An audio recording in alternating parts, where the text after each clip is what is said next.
మాట్లాడుతున్నాడు. ఎస్ సజ్జాజ గారు మళ్ళీ వస్తాను. శ్రీదేవి గారు, వైఎస్ జగన్మోహన్ రెడ్డి గారి దగ్గరికి వెళ్ళినటువంటి రైతులు ఎవరు, వాళ్ళు వైఎస్ జగన్మోహన్ రెడ్డి గారికి చేసుకున్నటువంటి విజ్ఞాపన ఏంటి, ఆ విజ్ఞాపనలో భాగంగానే ఈరోజు ఒక బృందం అమరావతి రైతుల సమస్యలు ఆలకించడానికి పర్యటించిందంటని చెప్పి మత్స్యనారాయణ రెడ్డి గారు చెప్తున్నారు. అసలు ఎంతవరకు వాస్తవం అందులో? ఎంతవరకు వాస్తవం అంటే, వాళ్ళు రాజధానికి భూములు అనేది ఇవ్వలేదు, మాకు ఇవ్వటం ఇష్టం లేదు. గత 5 సంవత్సరాల్లో మీరుండన్నాళ్ళు మేము సేఫ్ జోన్ లో ఉండాము, మాకు ఇవాళ 2 నోటీసులు పాస్ చేశారు, మరి ఏంటి మా పరిస్థితి అని చెప్పి మేము రోడ్లకు ఇవ్వడానికి ఇప్పటికైనా సిద్ధమే. మిగతా భూములు 10 సెంట్లు మరి 12 సెంట్లు ఉంటే మాకు ఏ రకమైన ప్లాటు రాదు, ఆ వచ్చే కౌలులో మేము ఎట్లా వినియోగించుకోవాలి అని చెప్పి కొంతమంది ఉండవల్లి పెనమాక సంబంధించిన కొంతమంది మాత్రమే వెళ్ళారు. మిగతా గ్రామాల వాళ్ళు ఎవరు వెళ్ళాల.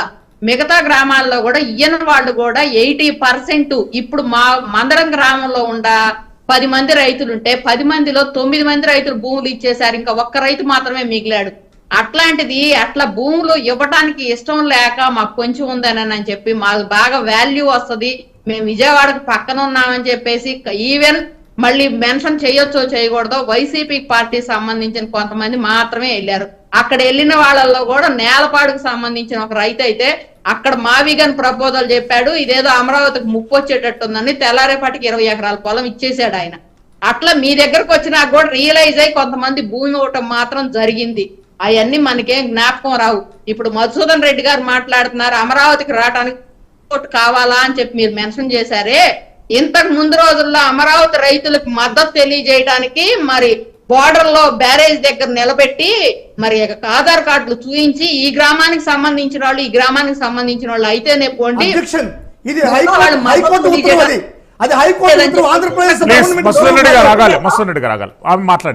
మీకు గుర్తు లేదా? అదే రోజు మరి ఇక్కడికి రావాలంటే పర్మిషన్ కావాలా అని చెప్పి ఇవాళ మీరు మాట్లాడుతున్నారు. ఇది నిజంగా మహిళల మీద ఏ రకమైన కించపరిచే వ్యాఖ్యలు చేసి ఏ రకంగా చేశారో నిజంగా అమరావతిలో మీరు అడుగు పెట్టాలి అంటే మా మహిళలకు ముందు క్షమాపణ చెప్పాలి.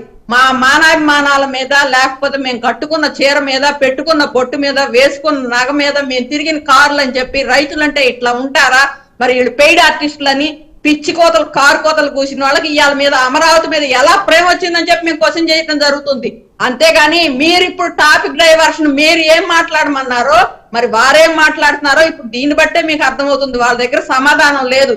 ఏదో ఒక దాని మీద బాగా అల్లర్లు సృష్టించాలి, అల్లర్లో ఆ మంటల్లో మనం సెగ్గాసుకోవాలనే ఒక ఆలోచనతోటి ఆ రకంగా చేస్తున్నారు. కానీ ఈ అమరావతి మీద వాళ్ళకి నచ్చని ప్రదేశం ఏదన్నా ఉంటే అది అమరావతేనండి.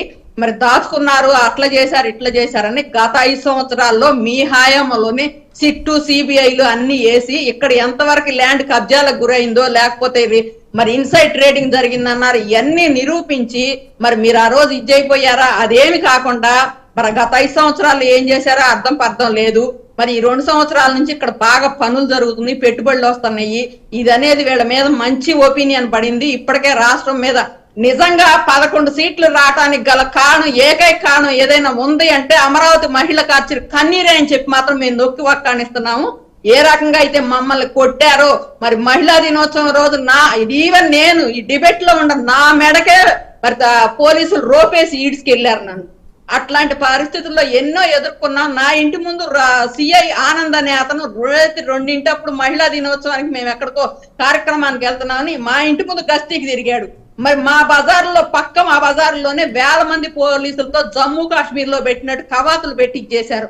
మరి డిఎస్పి శ్రీనివాసరెడ్డి అన్న అతను మమ్మల్ని ఏ రకంగా అవమానించారో మేము చూసాం. ఇవాళ అదే ప్లేస్ లో పోలీసులు ఉంటే ఆ పోలీసుల్ని మీ డీజీపీని మీ అంతు చూస్తాం పొంతు చూస్తాం అని చెప్పి మీరు మాట్లాడారు. కానీ ఏ రోజు అమరావతి రైతు అనేది నోరు బారేసుకోలేదు, చెయ్యి చేసుకోలేదు.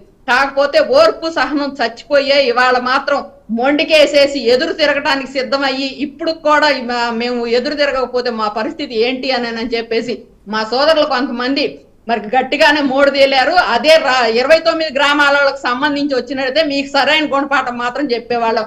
మీరు అట్లాంటి ఎట్టుకుంటాళ్ళు మరి మమ్మల్ని ఏ రకంగా వచ్చి మీరు మాట్లాడారు, ఎట్లా వస్తారు మీరు అమరావతిలోకి? అదే విషయం నేను అడుగుతాను. మధుసూదన్ రెడ్డి గారు, మీరు డైవర్ట్ జవాబు చెప్పకుండా ఇప్పటికైనా